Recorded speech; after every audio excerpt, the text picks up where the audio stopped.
Estimados estudiantes, vamos a dar inicio a lo que es la teórica de esclerosis sistémica. Es un tema bastante amplio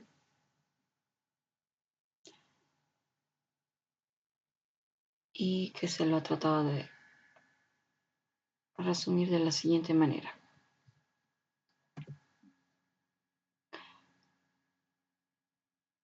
Es una enfermedad multisistémica crónica de causa desconocida, ya que se va a caracterizar clínicamente por un engrosamiento cutáneo.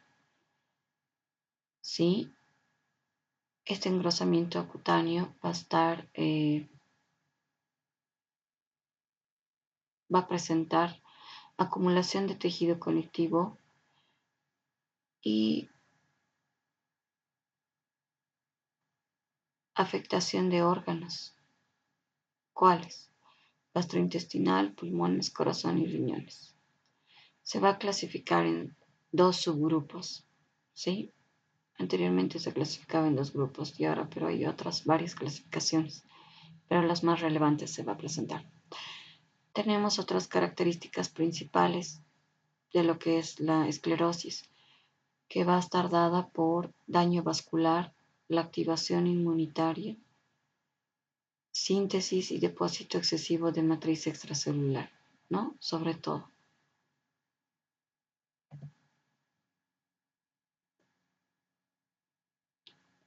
La etiología no es muy definida. Se presume que pueda deberse a factores genéticos, ¿no? Preponderantemente en el sexo femenino, con una relación de 3:1 sobre los varones. Asociación de grupos étnicos concretos, ¿no? Africanos, asiáticos. Agregación familiar, asociaciones débiles con el antígeno leucocitario humano. Microquimerismo de células fetales. Factores ambientales que puedan intervenir. El polvo del sílice, silicona, ya. Se ha visto que mineros que trabajaban en minas de oro,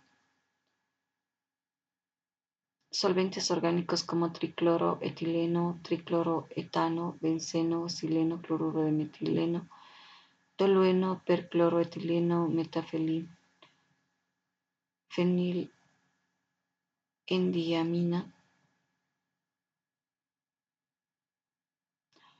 síndromes escleriformes, esclerodermiformes, aceite de colza adulterado, bleomicina, el cloruro de polivinilo, L-triptófano contaminado, pentazocina, vapor de resina epoxi, texanes, que tiene relación con la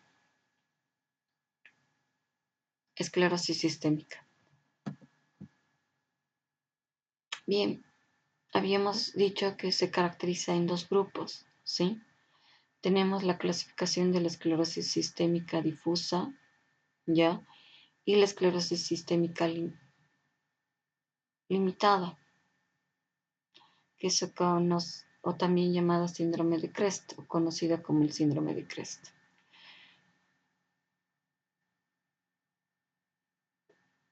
En la esclerosis sistémica difusa va a haber una progresión rápida,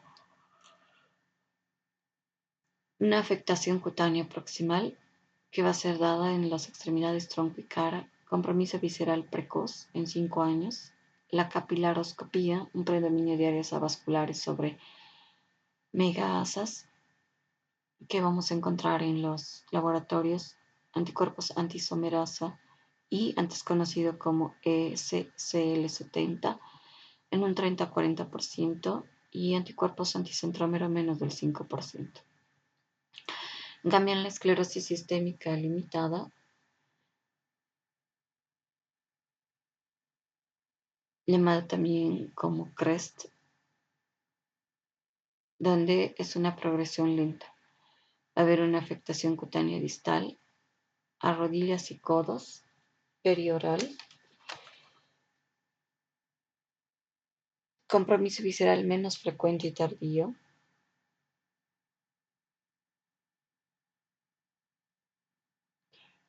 Capilaroscopía, predominio de megasas sobre áreas avasculares. Los laboratorios anticuerpos anticentrómeros hasta en el 80% de los pacientes. El síndrome de Crest, que comprende la calcinosis, el fenómeno de Raynaud, alteraciones en la motilidad esofágica, esclerodactilia y telangiectasias. La esclerodermia cutánea limitada. El pronóstico es mejor.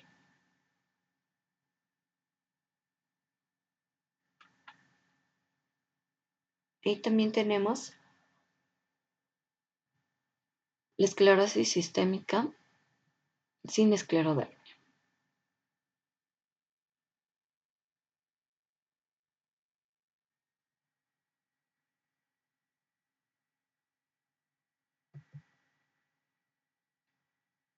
Bien, dentro de lo que es la esclerodermia sistémica ya habíamos mencionado cada una de sus particularidades, limitada y difusa.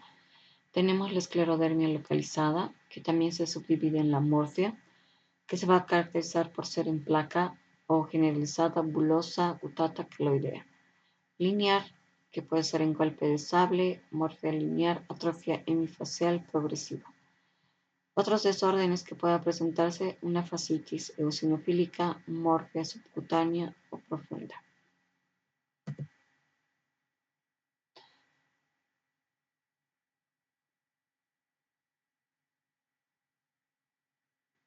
Dentro de algunos criterios para la clasificación de la artritis sistémica,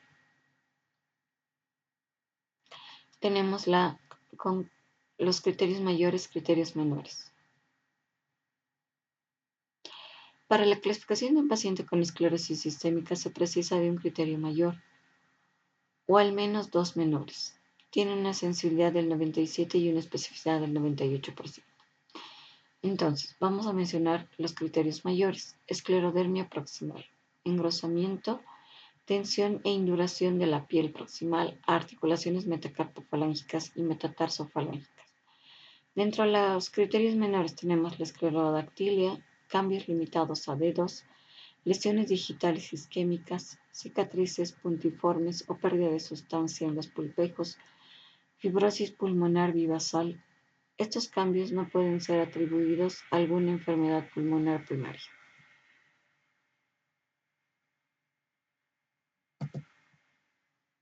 Bien, vamos a hablar del modelo de la patogénesis de la esclerosis sistémica, ¿no? Habíamos dicho que puede deberse a predisposiciones genéticas o estímulos ambientales, ¿no? Virus, Epstein-Barr, disolventes orgánicos, estrés oxidativo o autoanticuerpos, que van a afectar sobre todo el endotelio, ¿sí? Podemos decir que las manifestaciones más destacadas de la esclerosis sistémica es la sobreproducción y acumulación de colágeno y de otras proteínas de la matriz extracelular como la fibronectina, tenasina, fibrilina 1 y glucosaminoglucanos en la piel y otros órganos. En este trastorno patológico van a intervenir mecanismos inmunitarios, activación, lesión o ambas de las células endoteliales y activación de los fibroblastos, con la consiguiente producción excesiva de colágeno.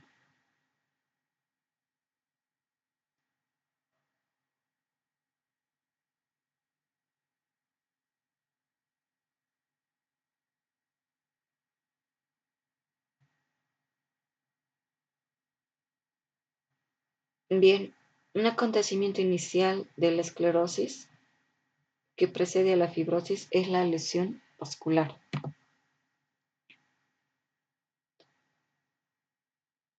Esta va a afectar a pequeñas arterias, arteriolas y capilares de la piel, aparato digestivo, riñones, corazón y pulmones.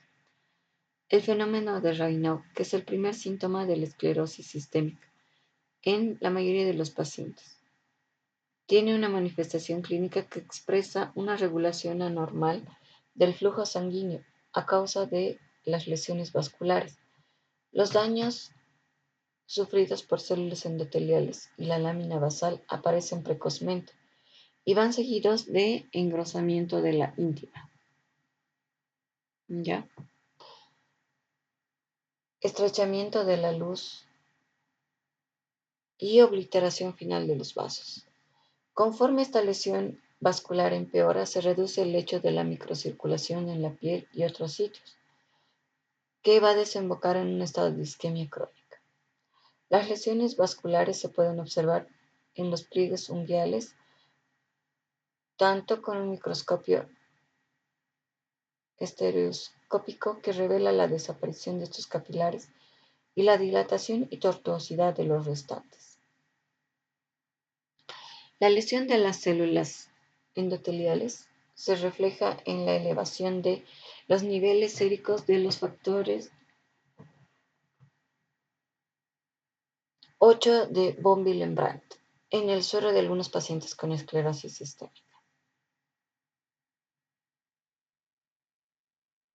En algunos pacientes se ha podido observar anticuerpos e inmunidad celular frente a la colágena de tipo 4 y a la laminina, y estos mecanismos pueden estar implicados en la lesión endotelial o bien pueden constituir un epifenómeno.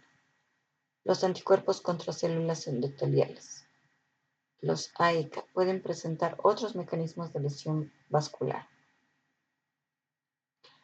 Esta frecuencia de estos anticuerpos contra las células endoteliales es mayor en pacientes con esclerosis sistémica cutánea difusa.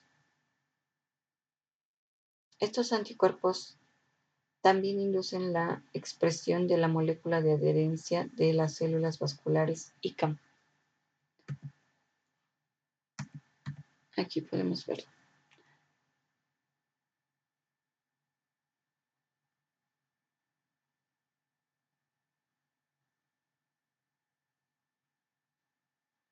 Las BCAM y las ICAM.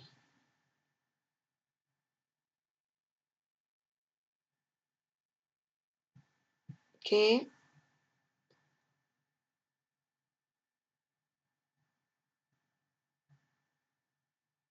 van a estimular la producción de factores de quimiotaxis. ¿Cuáles? La interleucina 1, la interleucina 8.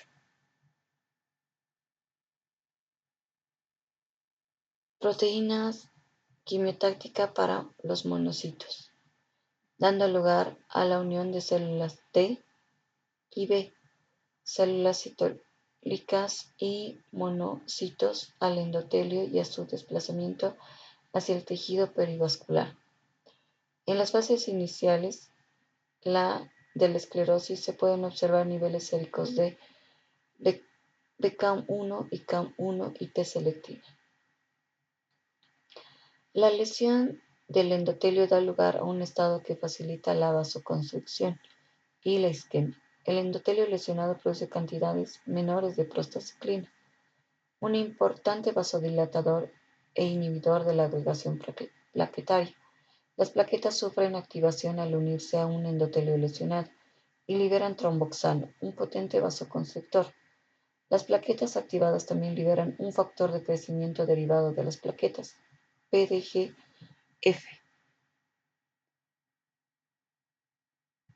Aquí, ¿no?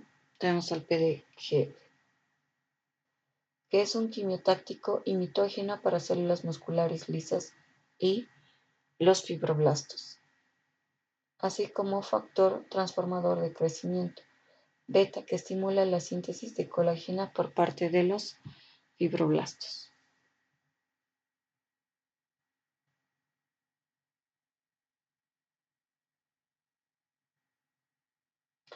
En estos pacientes con esclerosis sistémica también están aumentados los niveles de endotelina 1, un factor de vasoconstricción liberado por las células endoteliales tras la exposición al frío.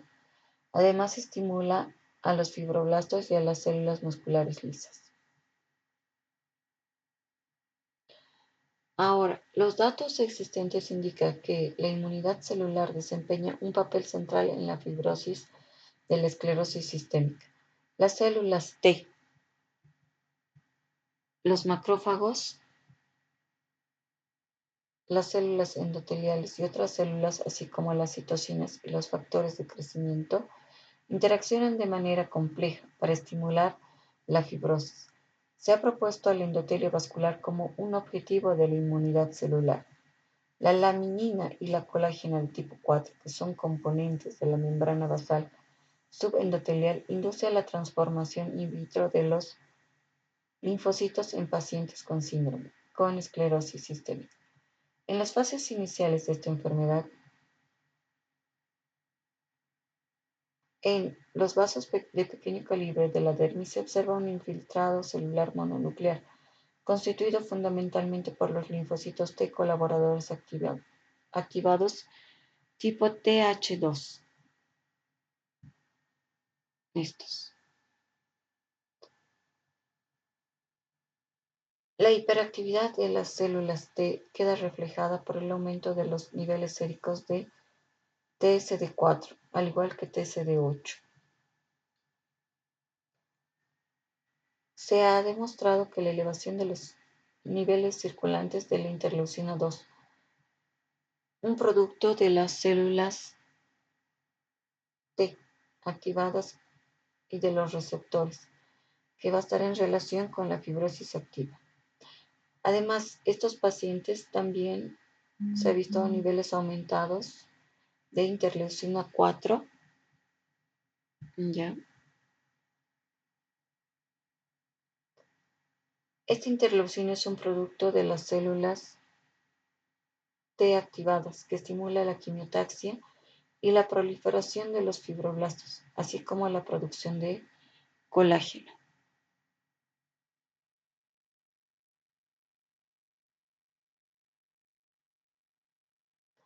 En estudios recientes se ha visto que las células TCD8 se han aislado en líquido de lavado broncoalveolar de los pacientes con esclerosis sistémica y presentaban un RNA mensajero de interleucina 4-5 o ambos.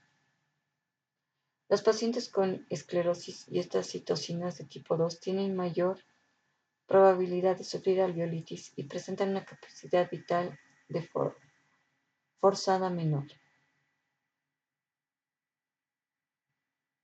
Estas citocinas implicadas en la patogenia de la fibrosis pulmonar intersticial pulmonar. Las células T activadas tipo Th1 también producen otra citocina, el interferón gamma, que estimula los macrófagos pero inhibe la síntesis de colágena por parte de los fibroblastos, que van a estar un poco reducidos en esta patología. Los macrófagos activados van a secretar varios productos importantes implicados en la patogenia de esta patología, como la interleucina 1 y la interleucina 6, el factor de necrosis tumoral alfa, los factores de crecimiento TGF-beta y PDGF. Se ha demostrado que la interleucina 1 estimula la proliferación de fibroblastos y la síntesis de colágeno. El principal papel de la interleucina 6 puede ser la estimulación de la liberación local del inhibidor hístico de la metaloproteinasa.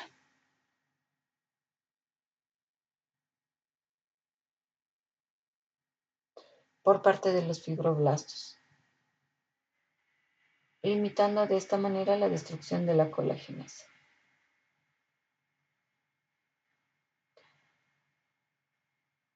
Los macrófagos también secretan fibronectina, una proteína de matriz de gran tamaño que aparece aumentada en las lesiones de la esclerosis. La fibronectina también es secretada por los fibroblastos. Va a interaccionar con la colágena en las lesiones de la esclerosis, en la que se une a fibroblastos y a células mononucleares a través de los receptores denominados integrinas. Esta fibronectina produce quimioatracción de los fibroblastos y es mitógena para estas células. Otro dato de la inmunidad celular en esta patología es la aparición de lesiones de tipo esclerodermia en los pacientes con enfermedad injerto contrahospedador, GVHD, tras un trasplante de médula ósea, que en un modelo murido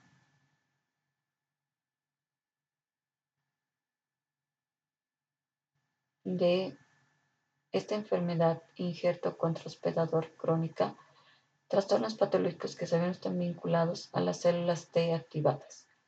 Entonces, esta enfermedad y la esclerosis sistémica conllevan induración cutánea progresiva, contracturas articulares y afectación gastrointestinal y pulmonar.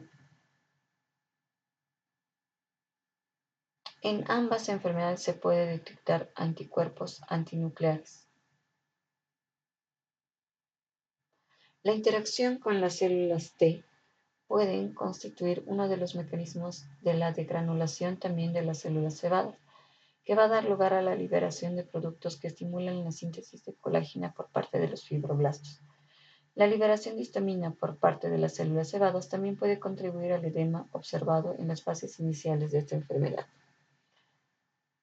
En la esclerosis sistémica aumenta el crecimiento de fibroblastos y la síntesis de colágena, fibronectina y glucosaminoglutanos. Los fibroblastos de los pacientes con esclerosis sistémica se encuentran en un estado de activación permanente por parte del estímulo autocrino y paracrino del factor de crecimiento transformador beta y el factor de crecimiento del tejido conectivo, CTGF. También se piensa que estas células activadas representan a una subpoblación ampliada de fibroblastos que expresan en forma inherente un mayor número de genes en la matriz. Se ha demostrado también que la presencia de fibroblastos que expresan una mayor cantidad de RNA mensajero para la colágena de tipo 1, 3 por medio de hibridación in situ, en particular alrededor de los vasos sanguíneos dérmicos de la piel con esclerodermia.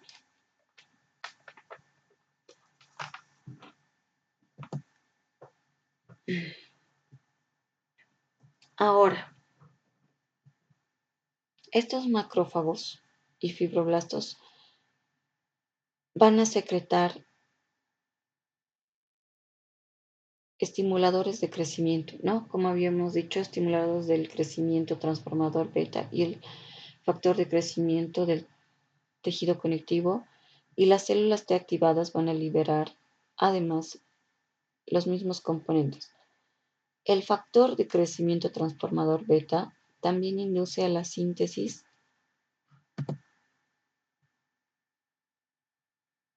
del factor de crecimiento de tejido conectivo en los fibroblastos. ¿Ya? Aquí. ¿No? El factor de crecimiento transformador beta. Y el factor de crecimiento del tejido conectivo. Lo cual va a estimular aún más la proliferación de los fibroblastos y de proteínas de la matriz extracelular, incluyendo la síntesis de colágeno.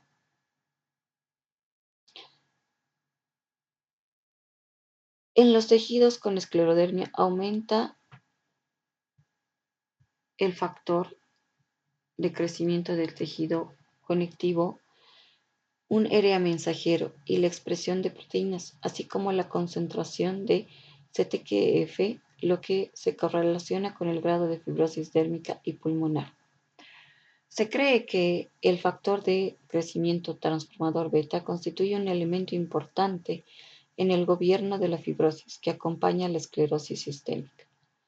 Va a estimular la proliferación de fibroblastos y la síntesis de proteínas de la matriz extracelular, así como el factor de crecimiento de tejido conectivo, que a su vez es una citosina profibrótica.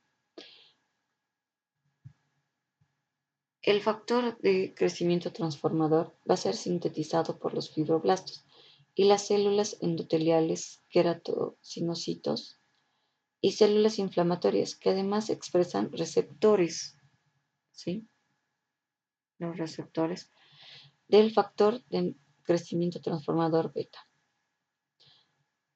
Este factor va a transmitir su señal desde la superficie celular hasta el núcleo de los fibroblastos a través de proteínas de transcripción intracelular llamadas SMAT.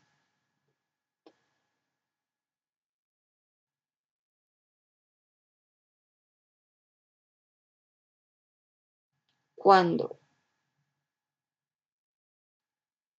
el receptor, ¿sí?, de las células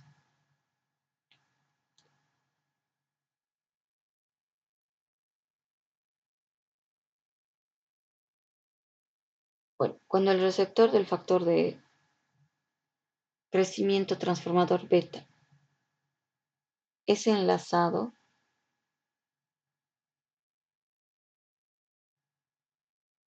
por el transformador de crecimiento beta, las proteínas SMAT2,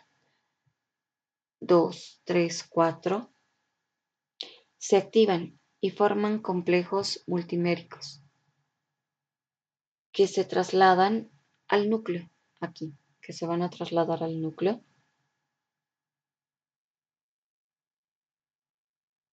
donde van a activar ciertos genes para la síntesis de matriz. Esta vía es regulada por las proteínas SMAT6 y 7, proteínas inhibidoras de la familia SMAT, que bloquean la transducción de señales dependientes del SMAT.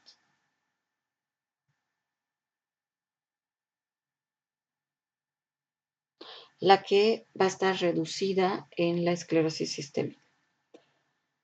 Estudios recientes han sugerido que este microquimerismo puede estar implicado en la patogenia de la esclerosis sistémica.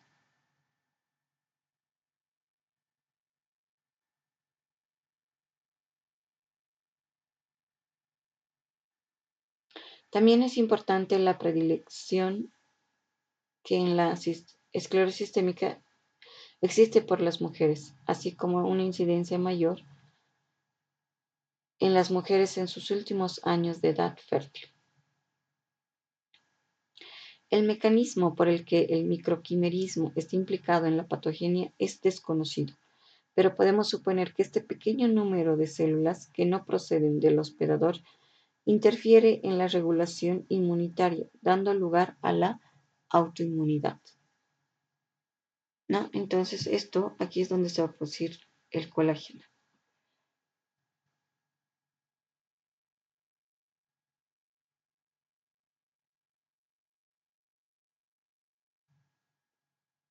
En la patogenia también se puede observar alteraciones cromosómicas.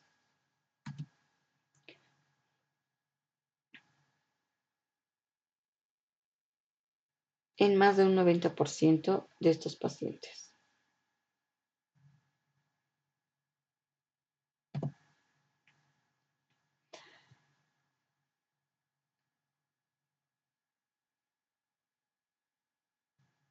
Se han creado los criterios de clasificación de la EULAR del 2013,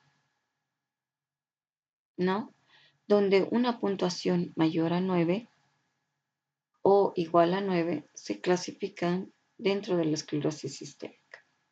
Entonces, tenemos dentro de los ítems de esta clasificación la esclerosis cutánea de los dedos de ambas manos que se extiende sobrepasando las articulaciones metacarpofalángicas. 9 puntos. Esclerosis de dedos, solo se cuenta la puntuación más alta. En los subítems, ¿no? Dedos en salchicha, esclerodactilia dictal, metacarpofalángica y proximal, que tiene un valor de dedos en salchicha 2 puntos, esclerodactilia 4 puntos. Lesiones en la punta de los dedos, solo se cuenta la puntuación más alta. Úlceras digitales, distal interfalángicas proximales 2. O mordedura de rata 3. Telangiectasias, máculas redondas, no arañas vasculares. 2. Alteraciones capiloroscópicas que se pueden evidenciar, una dilatación o pérdida capilar. 2 puntos. Hipertensión arterial pulmonar o la enfermedad pulmonar intersticial. Máxima puntuación 2 puntos. Hipertensión pulmonar, enfermedad intersticial, 2 puntos. Que se va a ver en un tomo, radiografía o crepitantes en velcro. Los fenómenos de Raynaud, 3 puntos. Anticuerpos relacionados con la esclerosis sistémica son los anticentrómero, antitopoisomerasa, antes conocidos como anti-SCL70, anti-RNA polimerasa 3, con una máxima puntuación de 3 puntos. Criterios de exclusión: esclerodermia sin esclerodactilia y síndromes esclerodermiformes.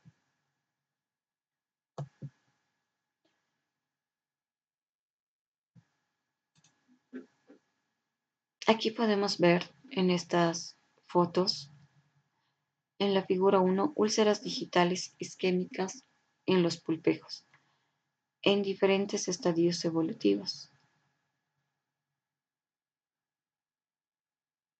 En la figura 2 podemos ver una amputación quirúrgica en un paciente con esclerosis sistémica limitada y úlceras digitales isquémicas que presentó como complicación a una osteitis de falange distal.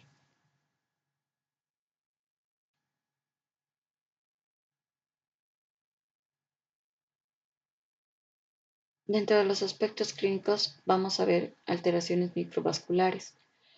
Ahí se va a presentar sobre todo el fenómeno de Raynaud, que es una enfermedad que afecta a los vasos sanguíneos, sobre todo los dedos de las manos y los pies, y hace que los vasos sanguíneos se contraigan cuando la persona siente frío o estrés. Durante un episodio, los dedos de las manos y los pies cambian de color, pudiendo pasar del blanco a azul y después al rojo, en una secuencia característica. También se puede experimentar una sensación de frío y entumecimiento, debido al déficit de circulación sanguínea a través de pequeños vasos capilares.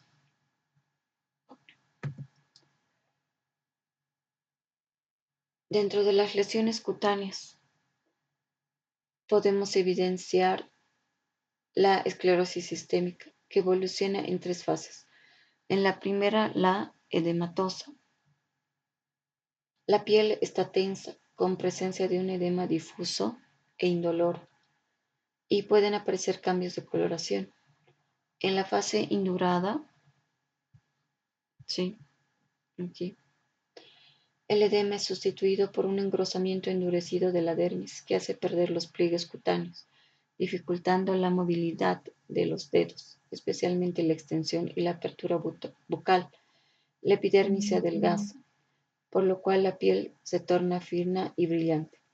Desaparece el pelo y la sudoración en las extremidades. Puede aparecer trastornos por exceso o por déficit de pigmentación, por lo que la piel puede adoptar un aspecto moteado. Los dedos se afilan progresivamente y pueden aparecer úlceras en zonas distales o sobre prominencias óseas, lo que los vuelve más vulnerables a los traumatismos. En la fase más tardía, la atrofia, el engrosamiento térmico desaparece y vuelven a aparecer los pliegues cutáneos.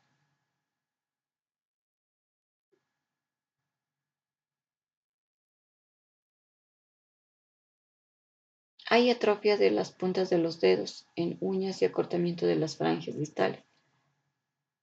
La cara va a adquirir un aspecto muy característico de cara en máscara, con pérdida de los pliegues fisiológicos, lo que proporciona inicialmente un aspecto de falsa juventud, con piel tensa, nariz afilada y ganchuda, boca estrecha con pliegues radiales en contorno, con incapacidad de abrir ampliamente la boca con microstomía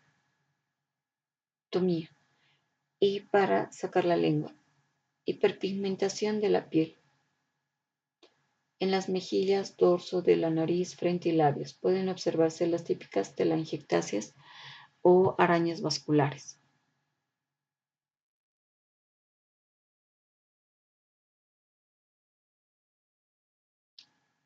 La piel donde se asienta se enrojece y acaba ulcerándose, con presencia de secreción blanca y espesa, que puede contener cristales de hidroxiapatita,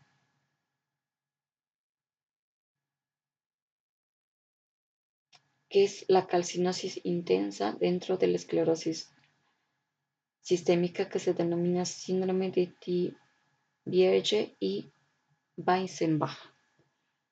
Aquí vemos. El prurito es más característico de la forma difusa. También va a haber una afectación digestiva que se va a caracterizar por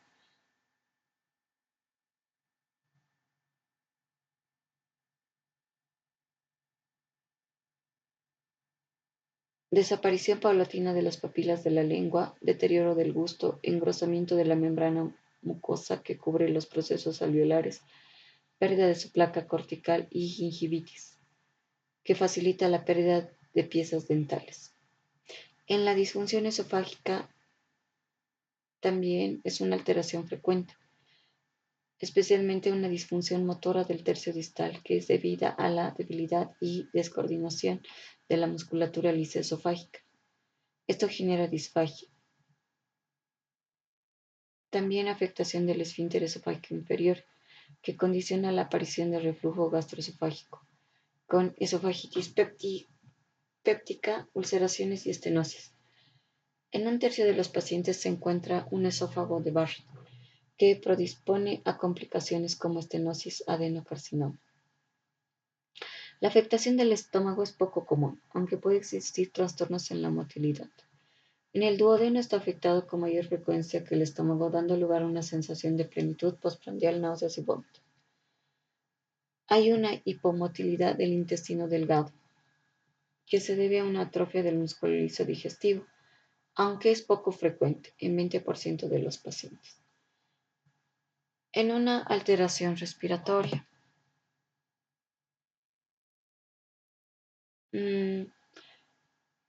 vamos a ver la enfermedad intersticial pulmonar y la hipertensión arterial pulmonar no asociada a alteración parenquimatosa.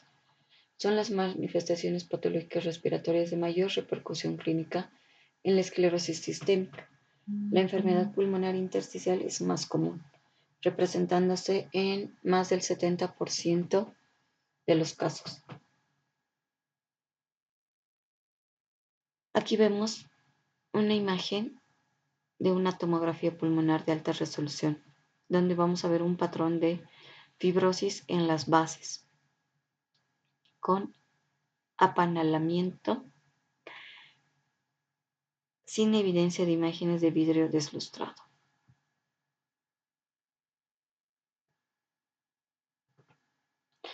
La clínica va a estar caracterizada por disnea,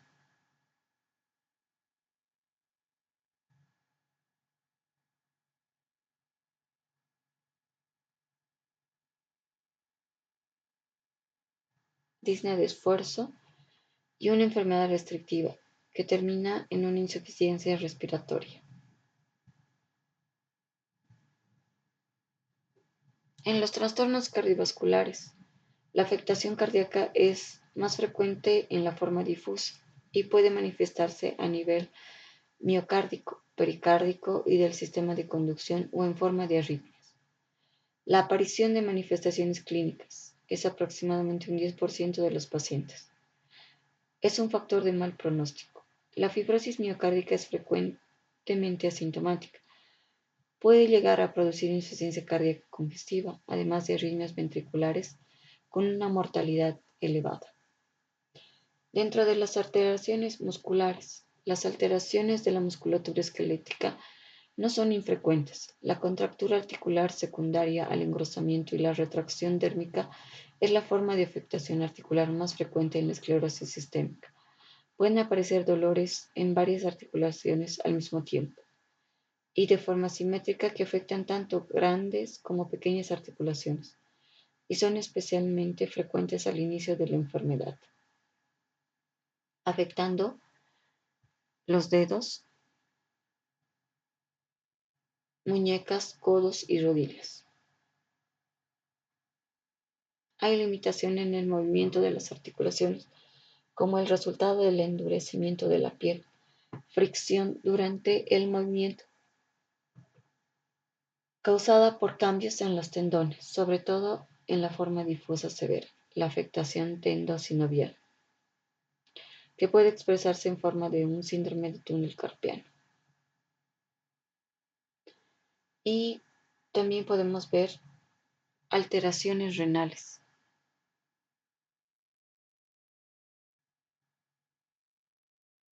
donde puede producirse una enfermedad renal grave,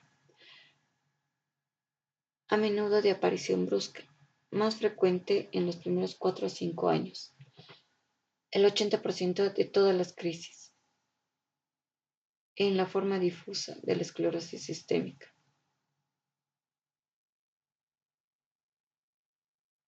La crisis es precedida por la aparición repentina de una hipertensión grave, con características de anemia hemolítica microangiopática trombótica. Van a presentar algún tipo de disfunción renal, como proteinuria, alteraciones del sedimento, hipertensión arterial y disminución del filtrado glomerular. Hasta un 80% de los pacientes presentan lesiones histológicas vasculares a nivel renal, que son habitualmente asintomáticas.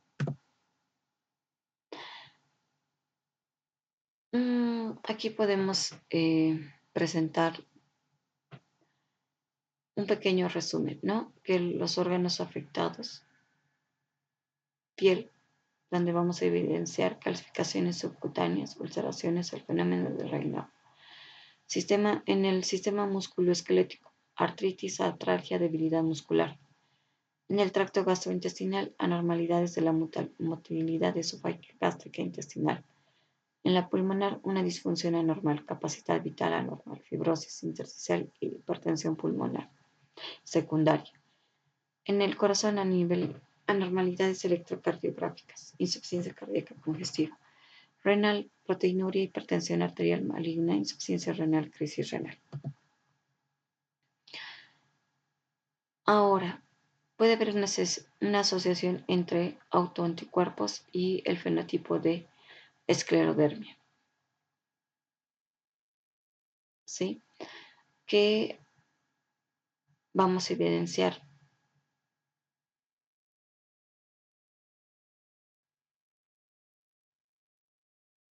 autoanticuerpos topoisomerasa 1, el RNA polimerasa 3, proteínas centroaméricas ABC, ribonucleoproteínas y otros, ¿no? Los más importantes.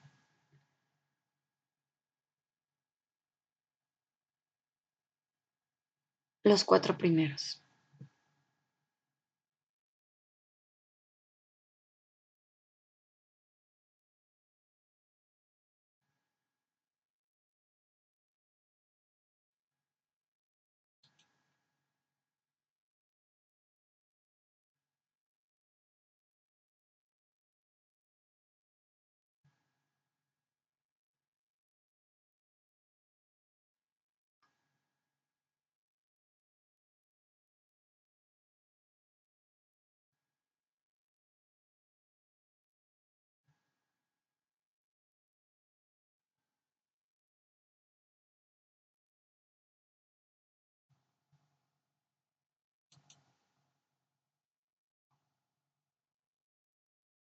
Y finalmente vamos a ver el tema del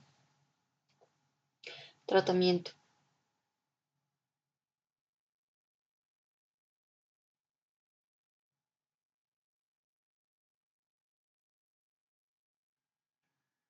Donde va a haber fármacos modificadores de la enfermedad.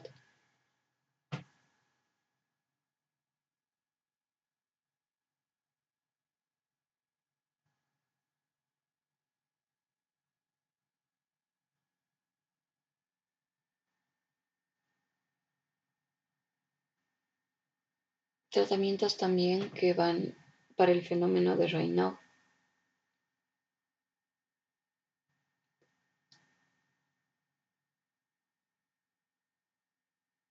para la afectación cardiopulmonar,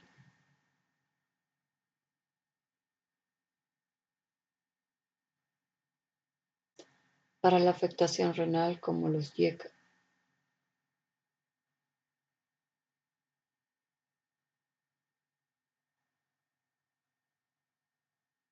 En la actualidad se puede decir que no hay un tratamiento curativo para la esclerosis sistémica. Sin embargo, el enfoque terapéutico debería iniciarse de las etapas muy tempranas de la enfermedad, por lo cual se ha propuesto el uso de la ciclofosfamida y esteroides en etapas iniciales de la misma, antes que se establezca la fibrosis. Y bueno, han demostrado que puede tener gran utilidad. En la fibrosis intersticial pulmonar, el tratamiento con ciclofosfamida puede mejorar la inflamación que se manifiesta antes de que se desencadene la fibrosis como tal. La D-penicilamina, otro agente inmunomodulador que va a interferir en el intercruzamiento de fibras del colágeno. Es un medicamento más prescrito y con mejores resultados para tratar la fibrosis en la esclerosis sistémica. El interferón gamma es otro medicamento que puede ser útil, ya que inhibe la síntesis de colágeno, ¿no? Que por lo que hemos visto es lo principal.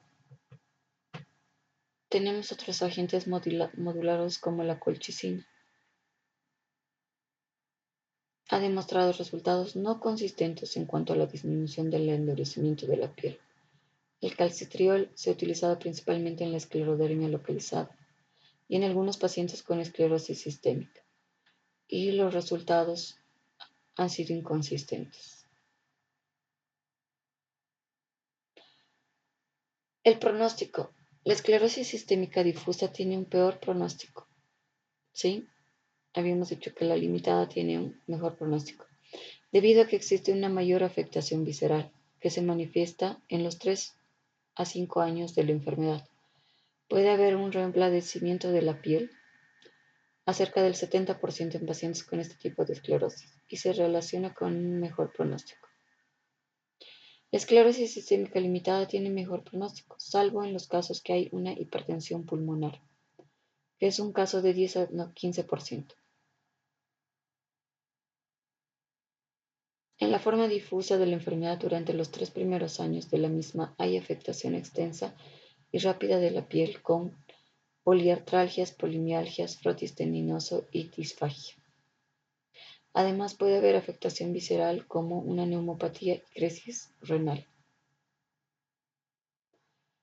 La supervivencia en la esclerosis sistémica limitada a 15 años es del 70%, mientras que la difusa un 50%. Las principales causas de mortalidad son la pulmonar y la renal. Muchas gracias por su atención.